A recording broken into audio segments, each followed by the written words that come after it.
Habang nag-uusap kami, paulit-ulit akong nakikiusap. Maawa ka naman. Pakiusap, burahin mo na ang video.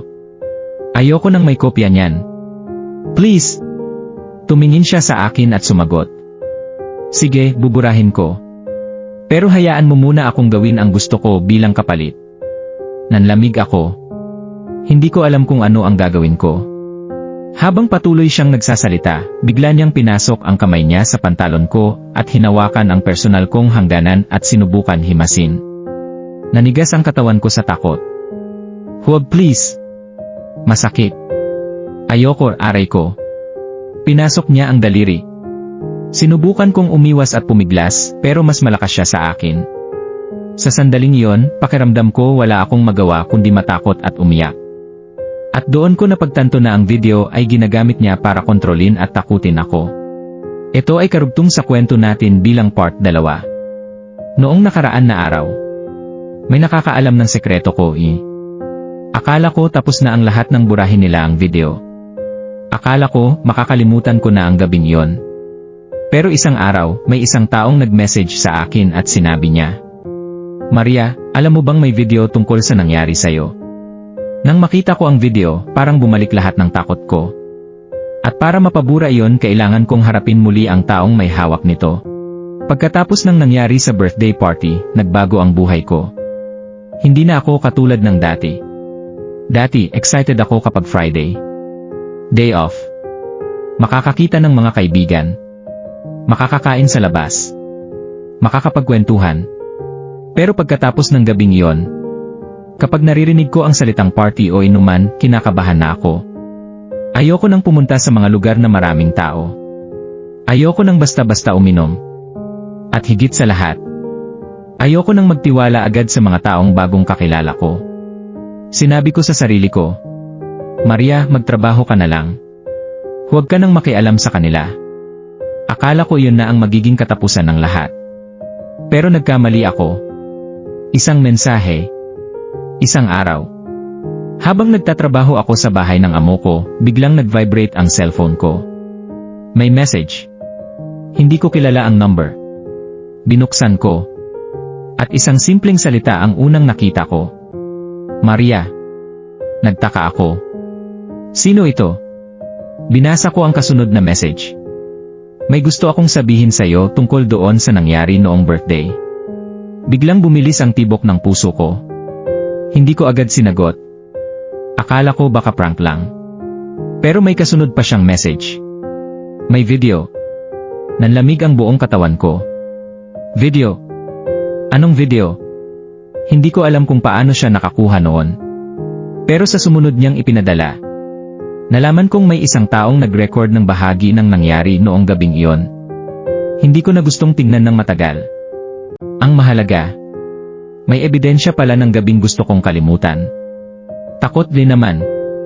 Hindi ako makagalaw ng maayos. Ang una kong naisip, paano kung kumalat ito? Paano kung makita ng ibang Pilipino?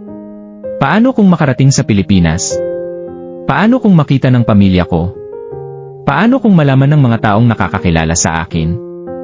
At higit sa lahat, paano kung makarating sa amo ko? Hindi ko alam kung ano ang gagawin ko. Kaya kinausap ko ang taong may hawak ng video. Nagpakumbaba ako. Nagmamakaawa. Sinabi ko, please burahin mo na lang. Huwag mo nang ipakita sa iba. Matagal bago siya sumagot. Hanggang sa sinabi niya, CJ, i-delete ko. Napahinga ako ng kaunti. Pero may kasunod siyang sinabi. Kung gusto mong makita mong nabura talaga, pumunta ka dito. Natigilan ako.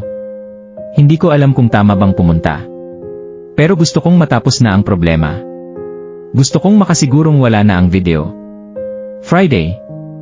Dumating ang Friday. Day off ko. Karaniwan, ito sana ang araw na lumalabas ako. Pero sa pagkakataong iyon, hindi ako masaya. Takot ako. Nagpunta ako sa accommodation kung saan siya nakatira. Pagdating ko roon, tahimik ang lugar. Ang mga kasama niya sa kwarto ay wala. Namasyal daw sa mall dahil day off din nila. Kami lang ang naroon. Pagpasok ko sa kwarto, Hindi ko alam kung bakit parang may nagsasabi sa isip ko na. Pero naisip ko ang video. Kailangan ko yung madelete. Kaya nanatili ako. Iyan sa pakikiusap ay. Umupo ako at kinausap siya. Please, burahin mo na talaga. Ayoko nang may hawak kang ganoon tungkol sa akin. Sinabi niyang ay de-delete niya. Pero may kapalit. At nang marinig ko ang sinabi niya, parang bumalik lahat ng takot ko.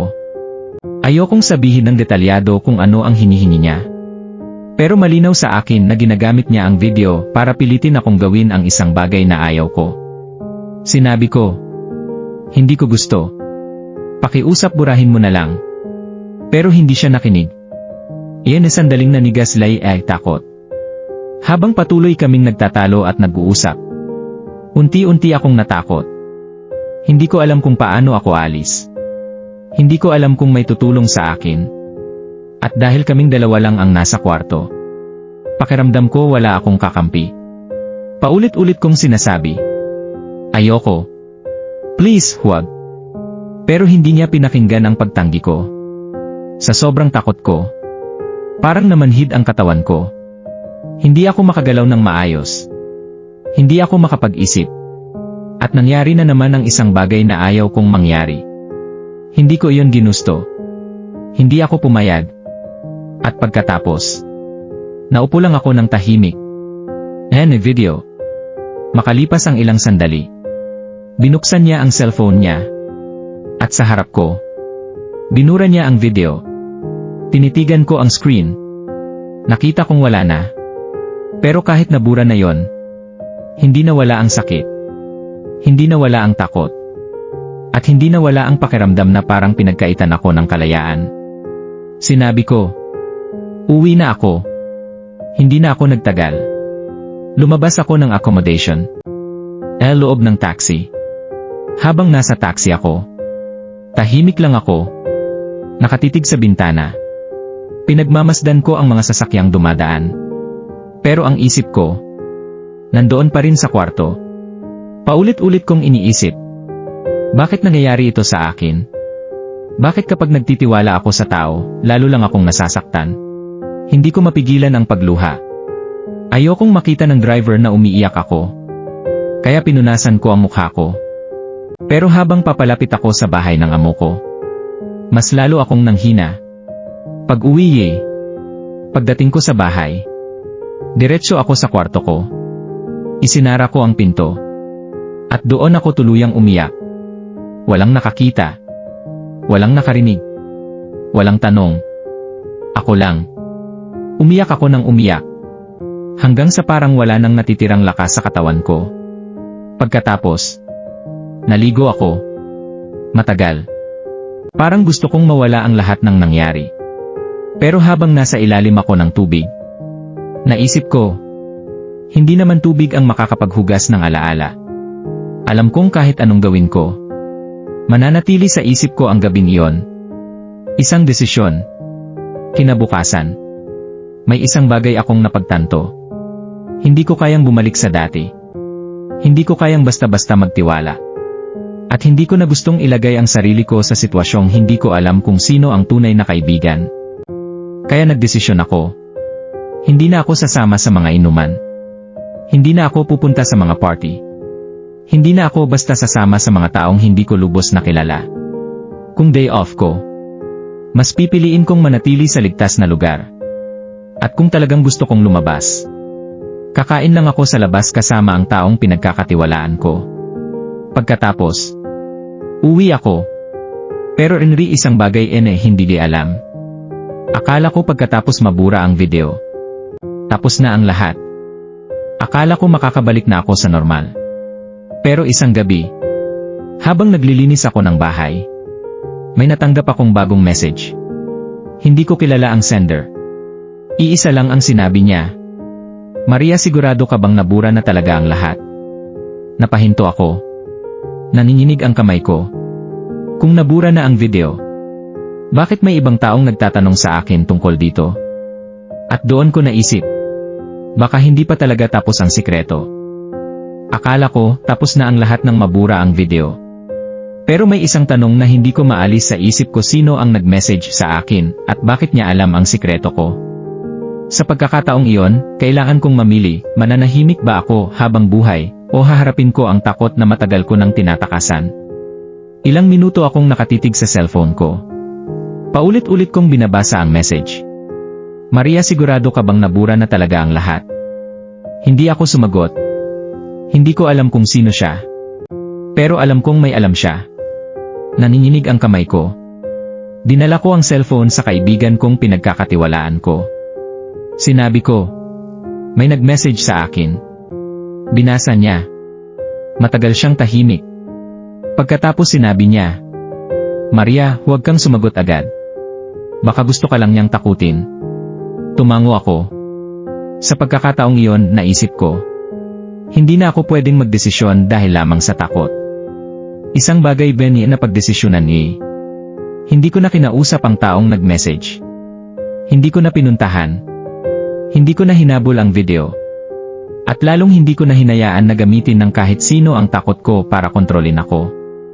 Sa halip, nagdesisyon akong sabihin sa isang taong talagang pinagkakatiwalaan ko ang buong nangyari.